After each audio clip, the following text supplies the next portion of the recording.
இன்றே டவுன்லோட் செய்து உங்கள் ஃபேவரட் ஷோக்களை என்ஜாய் பண்ணுங்க. ராதா, நீ இதெல்லாம் தனியாவா பண்ண? ஆமா, இருந்தாலும் பயமா தான் இருந்தது. யாராவது வேணும்னே கார் மேல போலி ரத்த கரையை ஏற்படுத்திட்டாங்கன்னா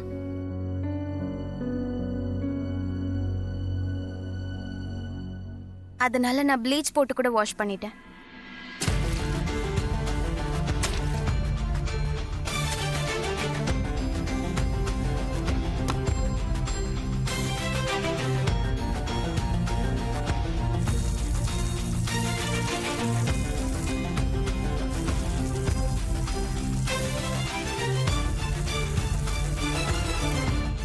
வாவ் ராதா, நீ உண்மையிலே ரொம்ப பெரிய அறிவாளி ஆயிட்ட. நிஜமா நீ இன்னைக்கு கலக்கிட்ட. டென்ட்ட தனியாவே சரி பண்ணிருக்க. இப்பெல்லாம் இன்டர்நெட்டை பார்த்து கத்துக்கிட்டு ஜலதோஷ தலைவலியில இருந்து ஆரம்பிச்சு கேன்சர் வரைக்கும் சரி பண்றாங்க. இந்த டென்ட் எல்லாம் ஒரு விஷயமா? ஆனா தேங்க்யூ சோ மச் ராதா. நிஜமா நீ குஷிய காப்பாத்திருக்க. குஷியை எப்படி காப்பாத்தாம இருப்பேன்? அவ ஏன் பொண்ணாச்சு. அதுவும் இல்லாம நான் காப்பாத்தாம யார் காப்பாத்துவா? அஜித் அண்ணா.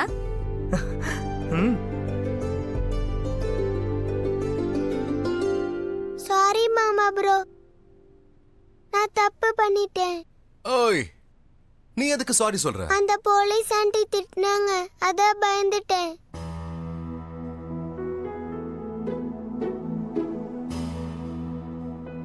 பயந்து உண்மையை சொல்லிட்டேன். உண்மையை சொல்றது ரொம்ப நல்ல விஷயம். லைஃப்ல நாம எப்பவுமே உண்மையை மட்டும்தான் சொல்லணும்.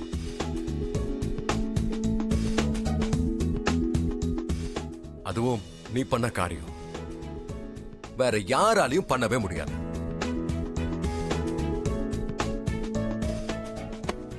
இவ்வளவு தைரியத்தை காட்டியிருக்க, அதுவே எங்களுக்கு ரொம்ப பெரிய விஷயம் தானே இல்ல? ஃபார் ஷாலினி.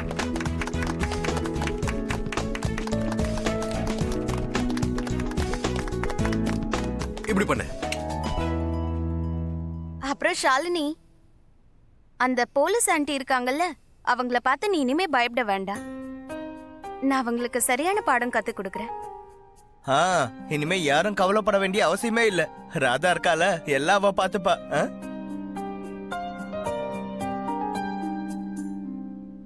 உனக்கு தெரியும்ல நீ என்ன பண்ணிருக்கன்னு?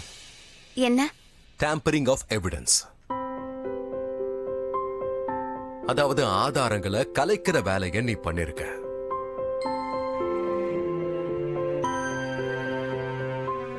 ஒருவேளை குஷி ஜெயிலுக்கு போனானா, குஷியோட அப்பா எப்படியும் ஜெயிலுக்கு போயிடுவேன். கூடவே குஷியோட அம்மாவும் ஜெயிலுக்குள்ள மாவு அரைக்கணும். ஆற்ற வேலை எல்லாம் இருக்காது. புரியுதா? நல்லது தானே. குறைஞ்சபட்சம் அங்கேயாவது நம்ம 3 பேரும் சேர்ந்து இருக்க முடியும்.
எல்லாத்தையும் எப்படி வச்சிருக்காங்க?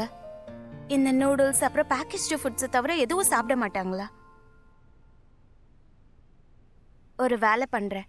இன்னைக்கு நான் வாய்க்கு ருசியா ஆரோக்கியமா இவங்களுக்கு சமைச்சு தரேன்.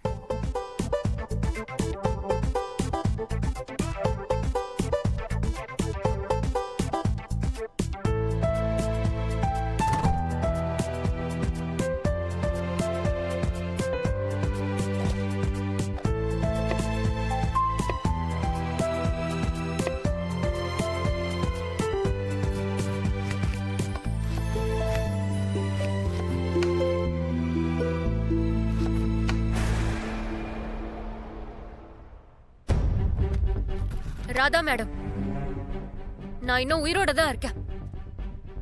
இத்தனை வருஷமா நீங்க இந்த வீட்ல இல்லைனாலும் சமையல் வேலை எல்லாம் நடந்துகிட்டு தான் இருக்கு. அதனால ஒரு நாள் உங்களோட கையால சமைச்சு கொடுத்து எல்லாரோட பழக்கத்தையும் கெடுக்காதீங்க.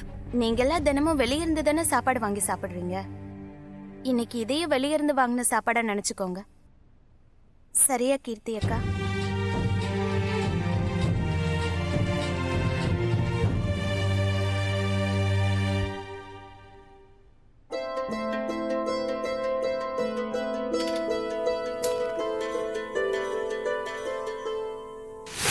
காதல் அப்படியே மணல் மாதிரிதான்.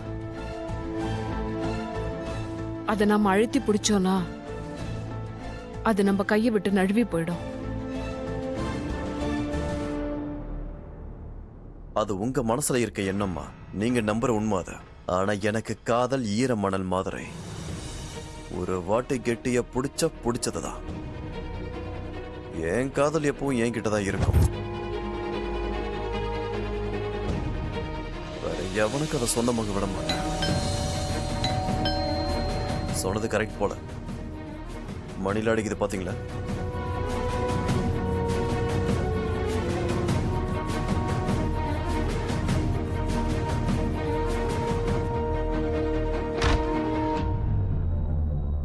நான் பார்க்க வெயிட் பண்ணது கிடைச்சதா?